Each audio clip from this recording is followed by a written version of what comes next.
Hello and welcome to the another episode of Geoinformatics podcast. I am Upkar, your host. आज हम एक super exciting topic पे बात करने वाले हैं, ड्रोन टेक्नोलॉजी। और इस टॉपिक पे डिटेल में बात करने के लिए हमारे साथ जुड़े हैं doctor Vindranath Tiwari. Hello sir, welcome our podcast. Thank you Upkar. So sir, मेरा फर्स्ट क्वेश्चन है, what is drone? What is drone? हर तरीके से मतलब अलग अलग सेक्टर्स के लोग अलग अलग डेफिनेशन देते हैं ड्रोन की। जहाँ तक मेरा आइडिया है वो ये है कि ड्रोन एक फ्लाइंग मशीन है या जो एरोडायनामिक्स के हिसाब से काम करता है। आप इसको रोबोट भी बोल सकते हैं। ड्रोन ऑटोमेटिक भी हो सकता है, मैनुअल भी हो सकता है, दोनों तरीके से लोग ड्रोन उड़ाते हैं। तो आज के टाइम पे जो ड्रोन का इस्तेमाल हो रहा है वो आर्मी मिलिट्री डिफेंस से इसकी शुरुआत हुई थी और धीरे धीरे अभी कमर्शियलाइज भी हो गया है। बहुत सारे लोग ऐसे हैं जो अपने अलग अलग प्रोजेक्ट्स के लिए ड्रोन टेक्नोलॉजी का इस्तेमाल कर रहे हैं। Okay. अभी जो पाकिस्तान में हुआ था उसमें भी ड्रोन यूज हुआ था? यस, आर्मी, मैंने कहा आर्मी मिलिट्री डिफेंस में तो बहुत तगड़े से बहुत पहले से यूज होता चला आया है। कमर्शियल अभी कुछ दिनों पहले से हुआ है जिसमें हमारा भारतीय उड्डयन मंत्रालय धीरे धीरे परमिशन दे रहा है कि आप अलग अलग पर्पज से ड्रोन इस्तेमाल कर सकते हैं। जहाँ तक मुझे याद है कि सिनेमेटोग्राफी वाले, फिल्मिंग वाले ड्रोन का इस्तेमाल करते आ रहे थे पहले से।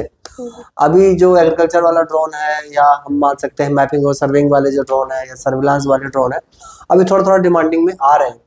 उड्डयन मंत्रालय ने अब परमिशन दे रखी है, गाइडलाइन थोड़ी सी ढीली की है। और अभी कुछ दिनों पहले ही यहाँ पर प्रगति मैदान में एक बहुत बड़ा ड्रोन हब, ड्रोन मेला करके इवेंट हुआ जिसमें मोदी जी ने खुद उसका उद्घाटन किया था। जी। और करीबन 1600 से ज़्यादा ड्रोन सर्विस देने वाली कंपनियां वहाँ पे आई थी और ऐसा बोला गया था कि 2030 तक हम ड्रोन को इंडिया को ड्रोन हब बनाने वाले हैं। मतलब बहुत वाइडली यूज हो रहा है काफी ड्रोन वाइडली। का। जी, ओके। तो फिर क्या क्या टाइप्स है ड्रोन के?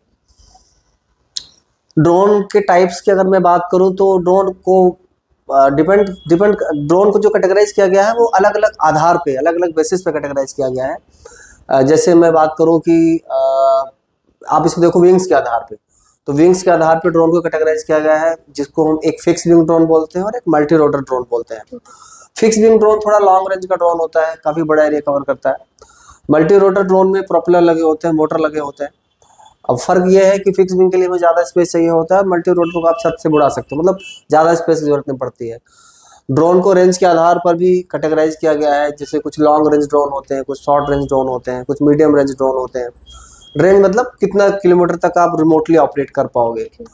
ड्रोन को कैटेगराइज किया गया है उसके एप्लीकेशन के आधार पर भी, जैसे सिनेमेटोग्राफी वाले, फिल्मिंग वाले ड्रोन्स, एग्रीकल्चर वाले ड्रोन, स्प्रे वाले ड्रोन, मैपिंग एंड सर्विंग वाले ड्रोन्स और सर्विलांस वाले ड्रोन्स इस्तेमाल किए गए हैं। स्पीकर ड्रोन्स इस्तेमाल किए गए हैं। रेस्क्यू वाले ड्रोन जो डिजास्टर मैनेजमेंट वाले यूज करते हैं। तो एप्लीकेशन के आधार पर ड्रोन को कैटेगराइज किया गया है। ड्रोन को कैटेगराइज करने का उसका शेप साइज भी है। कभी कभी पेलोड के आधार पे ड्रोन को कैटेगराइज किया गया है, small size, medium size, large size और नैनो ड्रोन भी आ गए, बहुत छोटे छोटे ड्रोन जिसको स्पाई ड्रोन हम लोग बोलते हैं। तो रेसिंग ड्रोन्स आ गए हैं, गेमिंग ड्रोन्स आ गए हैं। तो ड्रोन को अलग अलग तरीके से कैटेगराइज किया जा सकता है। ठीक। नैनो ड्रोन्स का यूज किसमें है? नैनो ड्रोन्स बहुत छोटे ड्रोन होते हैं, इनका इस्तेमाल बेसिकली स्पाई एप्लीकेशन के लिए होता है। मतलब कुछ रॉ एजेंट वाले जो होते हैं उसके लिए इस्तेमाल कर सकते हैं हम लोग, जिसका साइज बहुत ही छोटा होता है। मतलब आप समझो कि 50 ग्राम से छोटे छोटे ड्रोन्स, फेदर ड्रोन जिसको हम लोग बोलते हैं, जिसका विंग्स लगी, जो उरी में जैसे दिखाया था, शायद आपने देखा होगा कि बड़ी बड़ी मीटिंग्स को अगर ऑडियो वीडियो अगर रिकॉर्ड करना है तो वो करते हैं। अटैक कहाँ करना है, कैसे करना है और दुश्मन के एरिया में जाना है और उनको पता भी ना चले तो फिर हम नैनो ड्रोन्स का इस्तेमाल करते हैं। बहुत छोटे ड्रोन्स होते हैं। Okay, so my next question is how drones fly? Drone कैसे उड़ता है या ड्रोन कैसे काम करता है, राइट। ड्रोन में अगर आपने देखा होगा उपकार, तो उसमें मोटर लगे होते हैं, 2 motor, 4 motor, 6 motor, 8 motor, octa भी होता है, क्वाडकॉप्टर भी होता है। तो जब मोटर होता है, मोटर जब घूमता है तो उसके प्रोपेलर घूमते हैं और प्रोपेलर जब वो जितना तेजी से घूमेगा वो नीचे की तरफ हवा फेंकता है इसको, और जब वो नीचे की तरफ हवा फेंकता है तो थ्रस्ट जनरेट होता है, इस चीज को फोर्स बोलते हैं। ये फोर्स थ्रस्ट कहलाता है। वो थ्रस्ट जितना नीचे की तरफ जाएगा उसके अपोजिट एक दूसरा फोर्स तैयार होता है जिसको हम लोग लिफ्ट बोलते हैं। लिफ्ट उसको ऊपर की तरफ ले जाता है। और उसके बाद एक फोर्स होता है जिसको हम लोग बोलते हैं, जिसको हम लोग ड्रैग बोलते हैं। वो ड्रोन के पीछे, या कोई भी ड्रोन अगर आप देखें, या जैसे फिक्स विंग देखें तो पीछे उसमें हल्का सा मूवमेंट होता है। एयरप्लेन में अगर आप देखें तो पीछे एक विंग्स होती है, हाँ जी। वो उसको डायरेक्शन देने का काम करती है। तो तीन होते हैं। एक हमारा थ्रस्ट जो मैंने आपको बताया, जो फोर्स नीचे की तरफ उसको फेंकता है, उसके अगेंस्ट में लिफ्ट आता है जो ऊपर की तरफ फेंकता है, और बाद में आता है ड्रैग जिसको आगे की तरफ ले जाता है, मतलब लेफ्ट ले जाएगा, राइट ले जाएगा, जहां भी ले जाएगा वो ड्रोन। इस चीज को एरोडायनेमिक्स बोलते हैं। तो ड्रोन बेसिकली एरोडायनेमिक्स के हिसाब से उड़ता है। ड्रोन में ये एरोडायनेमिक्स वाला जो पार्ट आया है, ये हवा के कट होने की वजह से आया है। मतलब ड्रोन अगर आप देखें कभी, उसकी जो ब्लेड से देखें तो ब्लेड में हल्का सा कट होता है। वो कट इंटेंशनली इस तरीके से होता है कि वो सेंट्री जिसको बोलते हैं ना, सेंट्रीफ्यूगल फोर्स जो जनरेट होता है ग्राउंड की तरफ, ये एरोडायनेमिक्स जब कंप्लीट होता है तब ड्रोन उड़ता है। अब जैसे हमारा फैन लगा हुआ है, तो फैन देखो प्लेन है, इसमें बहुत बहुत हल्का कट है, इसमें एरोडायनेमिक्स नहीं है। अगर आप सोचो इसके पंखे आप उस पे लगा दो, ड्रोन पे लगा दो, तो ना उड़ पाएगा। नहीं उड़ पाएगा। क्यों नहीं उड़ पाएगा? क्योंकि वो एरोडायनेमिक्स की कंडीशन को फुलफिल नहीं किया, उसका प्रिंसिपल फुलफिल नहीं हुआ। तो कोई भी चीज, मतलब ड्रोन स्पेशली तब उड़ पाएगी जब वो एरोडायनेमिक्स की कंडीशन को फुलफिल करे। यही रीजन है कि उड़ पाता है। अच्छा, ठीक। आपने बोला कि जैसे उसमें 2 मोटर लगे होते हैं, 4 मोटर लगे होते हैं, तो वेरी करते हैं ड्रोन टू ड्रोन? यस, मतलब आजकल डिपेंड करता है पेलोड पर, कितना हैवी सामान आपको ले जाना है, पेलोड कैपेसिटी कितनी है। जैसे नॉर्मल, जैसे हेलीकॉप्टर है, उसमें सिंगल होता है, सिंगल मोटर लगा होता है उसके अंदर, एक ही घूमता है उसमें, राइट। कभी कभी स्पिन वाले भी होते हैं हेलीकॉप्टर में, कभी कभी स्पिन वाले होते हैं, 2 लगे होते हैं जो एक दूसरे का अपोजिट घूमते हैं। तो ड्रोन को कैटेगराइज किया गया है क्वाडकॉप्टर के हिसाब से, हेक्साकॉप्टर के हिसाब से, ऑक्टोकॉप्टर के हिसाब से, और अभी बनते जा रहे हैं, देखते हैं। कैटेगरी बहुत सारी है, जैसे जैसे विंग इसके बढ़ते। अभी एक नया ड्रोन आया है जो, जिसको हम लोग बोलते, नया तो नहीं है, काफी पुराना है, विटोल। विटोल एक ऐसा ड्रोन आया है जो हाइब्रिड है, मतलब फिक्स विंग की तरह भी काम कर लेगा और मल्टीस्पेक्टर की तरह भी काम कर लेगा। तो एप्लीकेशन के आधार पर, मोटर के आधार पर ड्रोन को कैटेगराइज किया गया है कई तरीके से।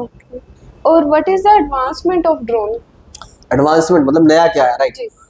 एडवांसमेंट अभी तो चल ही रहा है ड्रोन के बारे में। ड्रोन में जो सबसे ज्यादा आज के टाइम पे जरूरत है वो है बैटरी की, पावर सिस्टम की, ड्यूरेबिलिटी ज्यादा से ज्यादा हो, ये बात अभी भी चल रही है। उसकी एक्चुअली जो बैटरियाँ यूज होती हैं, lipo battery, neon battery, gasoline battery, आजकल हाइड्रोजन फ्यूल्स वगैरह भी लोग देख रहे हैं। तो जितनी ज़्यादा डेंसिटी होगी बैटरी के अंदर, जो फ्यूल वगैरह हम लोग डालते हैं, यूज़ करते हैं, तो अभी सबसे ज़्यादा इम्प्रूवमेंट बैटरी पे हो रहा है। बैटरी अगर अच्छी क्वालिटी की मिल जाए, बैटरी मतलब कि सबसे, अगर बैटरी की क्वालिटी मुझे चेक करनी हो, 2 चीज़ें देखनी है, जल्दी चार्ज हो जाए और देर तक डिस्चार्ज हो, मतलब बहुत ज़्यादा टाइम लगे उसको, ड्यूरेबिलिटी उसकी ज़्यादा बढ़े। एक और बहुत इंपॉर्टेंट चीज़ है ड्रोन के अंदर, जो improve flight controller. Flight controller जो है वो ब्रेन होता है किसी भी ड्रोन का, वही बताता है मोटर को कितना, वही कंट्रोल करता है पूरे ड्रोन सिस्टम को, कि कितना ESC के थ्रू कितना उसके पास पावर जाएगा, कितनी स्पीड से घूमेगा, ये इम्प्रूवाइजेशन के साथ हो। प्लस इसके अंदर थोड़ा सा AI और मशीन लर्निंग आ जाए, मतलब ऑटोमेटिक सिस्टम आ जाए। मतलब ये कि जैसे स्टेबिलिटी को मेंटेन करना है, फॉर एग्जांपल कि ड्रोन फ्लाई हो रहा है और तेज हवा आई तो वो अपनी डायरेक्शन से डिसबैलेंस हो गया, मतलब लेफ्ट साइड में या राइट साइड में टिल्ट हो गया या मूव कर गया, तो AI ऐसा हो जिसको दोबारा अपने ट्रैक पे ले आए, ऐसा इम्प्रूव्ड हमें चाहिए। कभी डिसबैलेंस हो जाए तेज हवा के विंड्स की वजह से, तो अपनी पोजीशन पे आ जाए, लॉन्गिट्यूडनल भी हो सकता है, लैटिट्यूडनल भी हो सकता है, किसी भी तरीके से प्रॉब्लम अगर हो तो अपनी कंडीशन में दोबारा आए, वो AI का काम होता है। हम लोग उसको स्टेबिलिटी बोलते। तो और इसके साथ एक और भी अभी इम्प्रूव के बारे में बात आई है, सेंसर्स। नई क्वालिटी के सेंसर, नए अच्छी क्वालिटी के सेंसर अभी आ गए, जैसे ऑब्स्टेकल सेंसर। ऑब्स्टेकल सेंसर ऐसा है कि जो 5 मीटर 10 मीटर दूर से बता दे कि आगे कुछ गड़बड़ है, यहीं पर रुक जाए। मैंने देखा कि RTK और PP के ड्रोन भी मार्केट में अवेलेबल हैं, जो बन रहे हैं, कुछ कंपनियां बना रही हैं, जो प्रिसाइज डेटा XYZ लोकेशन जो देता है काफ़ी प्रिसीजन आता है। तो अगर मैं इम्प्रूवमेंट की बात करूं तो बैटरी के सेक्टर में अभी एडवांसमेंट चल रहा है, AI भी जोड़ा जा रहा है आज के ड्रोनों में, फ्लाइट कंट्रोलर की क्वालिटी बढ़ाई जा रही है, और स्टेबिलिटी, मतलब जो फ्रेम होता है, ड्रोन का एक पार्ट होता है फ्रेम, जो बहुत सारे इक्विपमेंट को लेकर चलता है, मतलब सारा उसी के ऊपर डिपेंड होता है। उसकी स्ट्रॉन्ग होना चाहिए, ऐसा नहीं कि हल्का हो, तो उस पर भी काम चल रहा है। और भी बहुत सारे ड्रोन के पैरामीटर्स हैं सेंसर को लेकर, जैसे मैंने अब बात किया, नॉट ओनली ऑब्स्टेकल सेंसर, आजकल multi spectral sensor, super spectral sensor, hyper spectral sensor, या एंडाइसिस वाले सेंसर जिसको हम लोग एनडीआई बोलते हैं। ऑप्टिकल सेंसर तो लगा ही होता है, मतलब ब्लू ग्रीन रेड तो एक नॉर्मल सा बैंड होता है। तो जितने ज़्यादा बैंड का डेटा या जितने ज़्यादा अलग अलग क्वालिटी का डेटा, जैसे मैंने देखा लडार सेंसर क्यूब कर देते हैं ड्रोन के अंदर। तो जैसे जैसे हम मल्टीपल वैरायटी के सेंसर इक्विप करते जाते हैं तो एडवांसमेंट होता जाता है। तो बहुत सारे सेक्टर्स हैं जिसमें हम ड्रोन के इम्प्रोवाइजेशन में इंडस्ट्री काम कर रही है। हो सकता है आगे आने टाइम में कुछ और भी आ जाए। मैंने देखा अभी लोग क्लीनिंग ड्रोन बना रहे हैं, जैसे गुड़गांव वाला एरिया है जहाँ हाई राइज बिल्डिंगें होती है, तो वहाँ की सफाई अगर करनी होती है तो कभी कभी मैंने देखा काम करने वालों को डेथ हो जाती है, गिर जाते हैं। मैंने फायर फाइटिंग वाले, क्रिटिकल सिचुएशन में काम करने वाले ड्रोन्स, जैसे बाढ़ में कोई बाहर जा रहा है सपोज, तो उसके लिए आग लग गई फॉर एग्जांपल, तो उसके लिए सफाई करनी है, उसके लिए तो बनाए। अभी मैंने देखा कि वाटर में जो कचरा होता है उसकी सफाई के लिए ड्रोन्स तो बनाए जा रहे हैं और इम्प्रूव, तो एक कंटिन्यूस प्रोसेस है। मेरे ख्याल से जैसे जैसे डिमांड आती जाएगी, लोग इंडस्ट्री जिस पे काम कर रही है वो इसको इम्प्रूव करती चली जाएगी। ड्रोन का काफी वाइड यूज हो रहा है, हर इंडस्ट्री में हो रहा है। Exactly. So my next question is, what are the components of drone? Body parts of drone, right. जी। ड्रोन के क्या क्या कंपोनेंट्स है। उपकार ड्रोन, अगर मैं बात करूं तो बेसिकली ड्रोन के बॉडी पार्ट को समझने के लिए आप उसको दो पार्ट में डिवाइड करो। पहला एक्सटर्नल बॉडी पार्ट्स और एक इंटरनल बॉडी पार्ट्स। एक्सटर्नल मतलब जो बाहर से दिखता है, जैसे लैंडिंग गियर आपको बाहर से दिखेगा, प्रोपेलर बाहर से दिखेंगे, मोटर्स आपको दिखेंगे, उसके आर्म्स आपको बाहर से दिखेंगे, उसको हम लोग बॉडी पार्ट्स एक्सटर्नल बोलते हैं। कुछ होता है इंटरनल, जो कमरे जो ढका होता है, कवर के अंदर ढका होता है, जैसे ट्रांसमीटर हो गया, रिसीवर हो गया, फ्लाइट कंट्रोलर उसके अंदर होता है, ईएससी होता है, कुछ इंपॉर्टेंट सेंसर होते हैं जो अंदर ही होते हैं, उसके अंदर लगे होते हैं, और भी बहुत सारे पार्ट्स हैं। बैटरी एक ऐसा कंपोनेंट है जो कुछ ड्रोन्स में बाहर होता है, कुछ ड्रोन में अंदर होता है समटाइम्स। तो आप ऐसे कैटेगराइज कर सकते हो कि दो पार्ट्स में, जो कुछ बाहर से दिखते हैं, कुछ उसको खोलने के बाद दिखते हैं। तो बाहर वाले को एक्सटर्नल, अंदर वाले को इंटरनल बोलते हैं। ओके, तो ये वेरी करता है, कुछ के आप कह रहे हो कि बैटरी दिखती है, कुछ की इंटरनल में। हाँ, डिपेंड करता है कि कितने एमएच की बैटरी है आपकी, कितना एंड्योरेंस आपको चाहिए। अब जैसे लास्ट टाइम हमने लिया था 20,000 एमएच का एक बैटरी, काफी बड़ा बैटरी था वो करीबन नहीं रहा होगा तो 1 kg के आसपास रहा होगा। अब ड्रोन 1 किलो का सामान ले जाए, उसके लिए मोटर फिर हैवी होनी चाहिए। अभी हमने छोटा ड्रोन लिया था, बिल्कुल हल्का ड्रोन था, वो टोटल ड्रोन ही था मेरे ख्याल से 400-500 ग्राम का था। उसकी बैटरी रही होगी, हार्डली रही होगी 100 ग्राम की, 2 बैटरियां उसके साथ आई थी। तो डिपेंड करता है कि आप कौन सा वाला ड्रोन यूज कर रहे हैं। इंडियन ड्रोन जो आते हैं उसमें सब बाहर दिखता है मैक्सिमम केस में। जो फॉरेन का, जो और दूसरी कंट्री से ड्रोन, जैसे चाइना वाले आते हैं, जर्मनी वाले जो ड्रोन आते हैं, जर्मन जो लोग बनाते हैं, वो थोड़ा सा देखने में ठीक होता है। अभी हम लोग उस मूड पे चल रहे हैं, देखते हैं कि कितना फिनिशिंग दे पाएंगे। जी। और जब ड्रोन फ्लाई करता है, वो सिर्फ आगे देखता है या लेफ्ट राइट भी देखता है? एक्चुअली ड्रोन नहीं देखता, ड्रोन के अंदर लगा हुआ कैमरा दिखता है। तो कैमरा में जो गिम्बल लगा होता है, गिम्बल बेसिकली सपोर्ट करता है कैमरे को कि वो ज्यादा स्मूथली चले, झटका दे करके ना चले। तो अभी जो गिम्बल जो फैसिलिटी देता है ड्रोन को, वो 90, जैसे नॉर्मल अगर आप ड्रोन देखो तो सामने की तरफ देखता है, जब आप एक्टिव होता है तो नीचे की तरफ देखने लगता है, तो 90 डिग्री नीचे की तरफ हो जाता है। कभी कभी वो 180 डिग्री भी चला जाता है। कुछ कैमरे ऐसे होते हैं जो क्या बोलते हैं 360 भी चलते हैं। 360 मतलब जैसे मेट्रो में लगे होते हैं। तो डिपेंड ये करता है कि आप अगर दूसरा, मान लीजिए आपके पास 90 डिग्री वाला कैमरा है या 180 वाला कैमरा है, तो उसको ड्रोन को खुद आप 360 डिग्री घुमा सकते हैं। जो फुट वीडियोग्राफी करते हैं ड्रोन्स की, उनको इसका इस्तेमाल करना बहुत अच्छे से आता है कि पूरे ड्रोन को वो 360 डिग्री घुमा के अपने एरिया की स्टडी कर लेते हैं। जरूरी नहीं कि जैसा सीधा जा रहा है तो आप सामने ही देखें। कभी कभी ऐसा होता है कि हम उड़ते अपनी बाउंड्री में, देखते दूसरे एरिया है, मतलब हमने ड्रोन को हल्का सा यू टिल्ट कर दिया, तो सामने वालों को लगेगा कि ड्रोन उनकी एरिया में उड़ रहा है, बट देख रहा है वो कहीं और दूसरी तरफ। ये बॉर्डर वाले एरिया में हम करते हैं, बॉर्डर एरिया में स्टडी करनी होती है, क्योंकि बॉर्डर ऐसा जो रेस्ट्रिक्टेड एरिया होता है, आप अगर आप बॉर्डर पे फ्लाइंग करते हो तो उसके नुकसान होने का चांस है, या कोई उड़ा सकता है आपके ड्रोन को। तो आप अपनी एरिया में रहें, हल्का सा टिल्ट कर दें और देख लें। टिल्ट में भी दो होता है, एक होता है लो ऑब्लिक, एक होता है हाई ऑब्लिक। लो ऑब्लिक मतलब थोड़ा सा टेढ़ा करना है, हाई ऑब्लिक मतलब हॉरिजॉन तक दिख जाए। तो जब युद्ध का टाइम होता है, बाहर टाइम होता है, तो बॉर्डर पर 2-2 किलोमीटर, 3-3 किलोमीटर, 5-5 किलोमीटर तक या 10-10 किलोमीटर तक उनकी क्या स्ट्रेटजी है, उसकी स्टडी करने के लिए हम लोग टेढ़ा भी देख लेते हैं। तो जरूरी नहीं कि सीधा ही देखें। जब आप गिम्बल आपके पास है, आप देखो कि 90 डिग्री वाला फैसिलिटी वाला लेंगे या 180 वाला लेंगे या 360 वाला लेंगे, डिपेंड्स ऑन पर्पज। आप यूज कर सकते हो, कहीं भी दिखा सकते हो ड्रोन को। ओके, जब अर्बन प्लानिंग में हम ड्रोन का यूज करते हैं तो आई थिंक उसमें तो 360 डिग्री वाला यूज करते हैं। अर्बन प्लानिंग के पॉइंट ऑफ व्यू से, अब जैसे आपको क्या करना है, आपको डीटीएम बनाना है, डीएम बनाना है, डीएसएम बनाना है या 3D मॉडलिंग करना है, तो उस पर डिपेंड करता है। ओके। आप फिर ओवरलैपिंग पर भी डिपेंड करता है कि आप 60 डिग्री ओवरलैप लेंगे, 70 डिग्री ओवरलैप लेंगे, 80 डिग्री ओवर लेंगे, नॉर्मल फोटोग्राफी करेंगे या ग्रिड वाइज फोटोग्राफी करेंगे। ओके। अर्बन प्लानिंग में बहुत सारी चीजें आती है ना, मॉडलिंग करना चाह रहे हैं या ऑर्थो फोटो बनाना चाह रहे हैं या सिर्फ नॉर्मल मोजाइक बनाना चाह रहे हैं, डिपेंड करता है कि आपको यूज क्या है। ठीक। Okay, so what are the major sensors using drone? Sensors, ये बहुत अच्छा क्वेश्चन है। सेंसर जो मेरे हिसाब से देखने और समझने का काम सेंसर ही करता है। जी। जैसे हमारी आंखें, ड्रोन भी, ड्रोन के अंदर सेंसर बहुत इंपॉर्टेंट रोल प्ले करते हैं। अब अगर मैं सेंसर की बात करूँ, जैसे ऑप्टिकल सेंसर है, नॉर्मल ऑप्टिकल सेंसर जो लगता है, जिसमें ब्लू ग्रीन रेड तीन ही होता है। ऑप्टिकल सेंसर में फोटोग्राफी के लिए, वीडियोग्राफी के लिए, थोड़ा बहुत सर्विलांस के लिए भी इस्तेमाल हो जाता है। उसके बाद आता है मल्टीस्पेक्ट्रल सेंसर। मल्टीस्पेक्ट्रल सेंसर में 3 बैंड के अलावा 2-3 बैंड और एक्स्ट्रा होते हैं। IR बैंड एक्स्ट्रा जोड़ दिया है, NIR बैंड एक्स्ट्रा जोड़ दिया। इन बैंड्स का इस्तेमाल हम लोग करते हैं इंडाइसिस वगैरह स्टडी करने के लिए, हेल्थ वगैरह निकालने के लिए। जैसे मान लीजिए कि हमें फसल की हेल्थ निकालनी है या फसल के अंदर जो इन्फेक्शन है वो निकालना है, तो फिर NDVI का प्रोसेस निकालना होता है, तो हम मल्टीस्पेक्ट्रल यूज़ कर लेते हैं।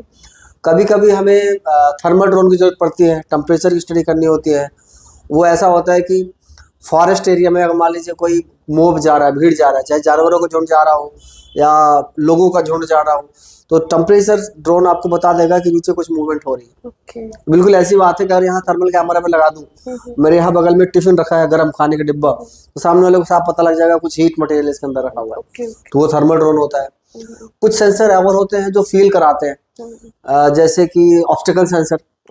ऑब्स्टिकल सेंसर ऐसे महंगे महंगे आते हैं वो अगर आप उनको लगाएंगे तो आपको दूर से बता देगा कि 5 मीटर पर कुछ और ऑब्जेक्ट है, तो आप बन जाओ। Ultrasound sensor, supersonic sensor, sorry, supersonic sensor ऐसे जिससे हम लोग कितनी ऊंचाई पे उड़ रहा है, मान लीजिए हमारा ड्रोन काफी ऊंचाई पे उड़ रहा है, ये सेंसर, ये वाला जो सेंसर है बेसिकली हैवी एयरक्राफ्ट में लगाए जाते हैं, जो तुरंत आपको बताते हैं कि समुद्र तल से ऊंचाई आपकी कितनी है। एक अच्छा होता है GPS और GNSS, XYZ लोकेशन बताने के लिए एक सेंसर हम लोग ये भी इस्तेमाल करते हैं। एक इम्पॉर्टेंट यूनिट है, सेंसर है, जिसको हम लोग IMU बोलते हैं, इनर्शियल मेजरमेंट यूनिट। कभी कभी हम लोग उसको INS भी बोलते हैं। तो IMU के अंदर बेसिकली 3 पार्ट होते हैं। एक होता है एक्सेलरोमीटर, एक होता है गायरोमीटर और एक कंपास की तरह काम करता है, एक बैरोमीटर भी होता है। तो अब जैसे हमारा एक्सेलरोमीटर क्या करता है, ये कितनी स्पीड, कितनी जल्दी स्पीड चेंज हो रही है हमारे ड्रोन की, वो मेजरमेंट करता है। एक होता है जो ये बताता है, कंपास, जो डायरेक्शन बताता है, और एक होता है जो उसके रोटेशन को बताता है, ओरिएंटेशन को बताता है कि मतलब जिस टाइम पे फोटोग्राफी चल रही थी या वीडियोग्राफी चल रही थी, उस टाइम वो ओरिएंट कितना हुआ, किस एंगल में, X डायरेक्शन में, Y डायरेक्शन में, Z डायरेक्शन में कितना वो मूव कर गया, उसको मेजरमेंट कर लेता है। एक और इम्पॉर्टेंट सेंसर है, उसका नाम है, हम लोग बोलते हैं RF, रेडियो फ्रिक्वेंसी। ये रेडियो फ्रिक्वेंसी सेंसर क्या करता है कि ये कम्युनिकेट करता है, मतलब ट्रांसमीटर और रिसीवर, मतलब ड्रोन और RC के बीच में जो एक चैनल बनता है, लिंक बनता है कि RC की इंफॉर्मेशन ड्रोन तक जानी चाहिए। ड्रोन को अगर कुछ पता चला कि हवा तेज चल रही है या बारिश होने वाली है या स्पीड तेज है, जो भी इंफॉर्मेशन है, या बैटरी खत्म होने वाली है, वो आप दिखता है, RC पे दिखता है। तो ये एक नेटवर्क है। और एक और करता है, तो डिटेक्ट करता है एंटी ड्रोन्स। आजकल जैमर्स होते हैं, तो उनका भी पता हम इस सेंसर्स के थ्रू लगा सकते हैं। और भी मैं देख रहा हूँ आगे आने वाले टाइम में बहुत सारे सेंसर्स के साथ जोड़े जा सकते हैं एज पर द रिक्वायरमेंट। जी। करियर अपॉर्चुनिटीज क्या है ड्रोन में? करियर अपॉर्चुनिटीज, जॉब प्रोस्पेक्ट्स और लर्निंग्स, है ना, इनके बारे में विद्यार्थी, स्टूडेंट्स के लिए बेसिकली बहुत सारे सोर्स हैं इंडिया में जहाँ पर आप ड्रोन सीख सकते हो। छोटे कोर्स भी चल रहे हैं, बड़े कोर्सेज भी चल रहे हैं। छोटे कोर्स की अगर मैं बात करूँ तो इंडिया में बहुत सारे RPTOs हैं, मतलब ड्रोन फ्लाइंग सिखाते हैं आपको, बेसिकली वो पायलट बनाने का काम करते हैं। और उसके साथ साथ आपको लाइसेंस भी देते हैं, ड्रोन उड़ाने का लाइसेंस आपको दे देंगे। 2 लेवल पे होता है, जूनियर लेवल पे होता है, सीनियर लेवल पे होता है। सीनियर लेवल होता है जब आप जूनियर लेवल वाला क्रॉस कर जाते हो। कुछ संस्थाएं ऐसी हैं जो सिर्फ पायलट नहीं बनाती हैं आपको, वो ड्रोन टू जीआईएस करवाती है। मतलब ड्रोन को 3 कैटेगरी में बांटा गया है नॉर्मली, जितना मैं समझता हूँ। एक आता है मैन्युफैक्चरिंग पार्ट, जहाँ पर ड्रोन असेंबल करते हैं, बनाते हैं, कोई टूटा फूटा है तो उसको दोबारा से डिजाइन ऐसे करते हैं। एक होता है फ्लाइंग वाला पार्ट, फ्लाइंग जो उड़ाते हैं। अब कैसे उड़ाना है, उसकी फ्लाइट प्लानिंग पूरी होती है, जीपीएस के साथ उड़ेगा, बिना जीपीएस के साथ उड़ेगा, वो सारा फ्लाइट प्लानिंग वाला पार्ट हम लोग बोलते हैं। एक पार्ट होता है ड्रोन में जिसको हम लोग बोलते हैं प्रोसेसिंग। ड्रोन से जो आया है, चाहे ऑडियो आई है या वीडियो आया है या फोटो आया, जो भी आया है, ऑडियो वीडियो जैसे सिनेमेटोग्राफी वाले भी करते हैं। कुछ बड़े बड़े प्रोजेक्ट, जैसे हाईवे के बहुत सारे प्रोजेक्ट्स हैं जिनकी मॉनिटरिंग होती है, रेलवे के बहुत सारे प्रोजेक्ट्स हैं जिनकी मंथली रिव्यू मीटिंग होती है, तो उसमें वो लोग एनोटेशन के साथ मांगते हैं डेटा अपना, ताकि वो प्रोग्रेस देख पाए बेसिकली। तो ये भी एक प्रोसेसिंग का पार्ट है। कुछ मैपिंग वाली जो कंपनियां हैं वो आपसे मैप बनवाती है उस डेटा पे, मतलब डीटीएम बनवाएंगी, डीएसएम बनवाएंगी, ऑर्थो बनवाएंगी, थ्री डी मॉडल भी कभी कभी बनवाती हैं। ये प्रोसेसिंग का पार्ट है। तो अब डिपेंड करता है आपको कितना सीखना है। आपको बस पायलट बनना है कि नहीं, ड्रोन उड़ा के पायलट सीख जाओ, या थोड़ा इंजीनियरिंग वाला पार्ट उसके अंदर डालोगे, मतलब डेवलप करना, खुद का ड्रोन बनाना। और एक जो ड्रोन से आया उसके अंदर जीआईएस डालना, जिसको ड्रोन टू जीआईएस बोलते हैं। तो जैसे एक हरियाणा में यूनिवर्सिटी है, चौधरी बंसी लाल यूनिवर्सिटी, तो वहाँ पर डिप्लोमा इन ड्रोन टेक्नोलॉजी चल रहा है, पूरा 1 साल का कोर्स है। तो उनका एक पार्ट मुझे अच्छा लगा कि वो बच्चों को इन तीनों प्रोसेस में इन्वॉल्व करते हैं, तो वहाँ से भी आप सीख सकते हो। और जहाँ तक करियर की बात है, तो मैं देख पा रहा हूँ कि अभी कुछ दिनों पहले हरियाणा में दृश्या करके कोई कंपनी है, 45,000 के आसपास सैलरी दे रही थी, लेकिन उसमें डिप्लोमा इन ड्रोन होना चाहिए था, एज ए फ्रेशर। और लेकिन उसमें इंजीनियरिंग का भी पार्ट था।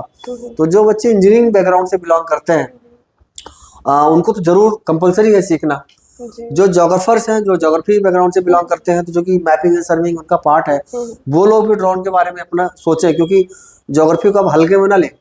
जैसे ही ज्योग्राफी जीआईएस के साथ आती है, जैसे ही ज्योग्राफी में आईटी इन्वॉल्व होता है, हार्डवेयर सॉफ्टवेयर इन्वॉल्व होता है, मैपिंग एंड सर्विंग इन्वॉल्व होता है with these all new equipments, तो बहुत स्ट्रॉन्ग प्रोफाइल बनता है। मैंने कई दफा देखा है, गवर्नमेंट जैसे फॉरेस्ट ऑफिसर में वैकेंसी निकलती है, वहां पर हमें चाहिए, वहाँ पे वहाँ पे इन्वायरमेंटलिस्ट भी चाहिए जो जीआईएस की नॉलेज रखता हो, वहाँ पर जोग्राफर भी चाहिए जो जीआईएस की नॉलेज रखता हो, वहाँ पर मैपिंग और सर्विंग वाले भी चाहिए जिनको ये सारा प्रोसेस आता हो। तो बहुत सारे सेक्टर्स है, गवर्नमेंट में भी है, प्राइवेट में भी है, एमएनसीज में भी है, एग्रीकल्चर सेक्टर में आप जा सकते हो। आजकल तो एग्रीकल्चर की बूम मची हुई है, मतलब आपको स्प्रे करना है, दवाइयाँ छिड़काव करना है, मॉनिटर, बहुत सारे काम है। तो मुझे लगता है कि ड्रोन का स्कोप आगे आने वाले टाइम में बढ़ता ही जा रहा है। डिपेंड करता है कि स्टूडेंट्स के पास किस लेवल का नॉलेज है, वो मैटर करता है। ठीक। और दोस्तों, यही था हमारा आज का जियो स्पेशल एपिसोड। मुझे उम्मीद है कि आपने ड्रोन टेक्नोलॉजी के बारे में बहुत अच्छी जानकारी ली होगी, और एक बड़ा थैंक्स सर आपको कि आप अपने वैल्यूएबल इनसाइट्स हमारे साथ शेयर किए। Thank you. और आप सभी लिसनर्स को भी थैंक यू। अगर आपको ड्रोन टेक्नोलॉजी के बारे में और इन्फॉर्मेशन चाहिए तो आप स्क्रीन पे दिए गए नंबर पे कॉल कर सकते हैं। अब मैं आपसे इजाज़त लेती हूँ, मिलते हैं न्यू एपिसोड में। Thank you.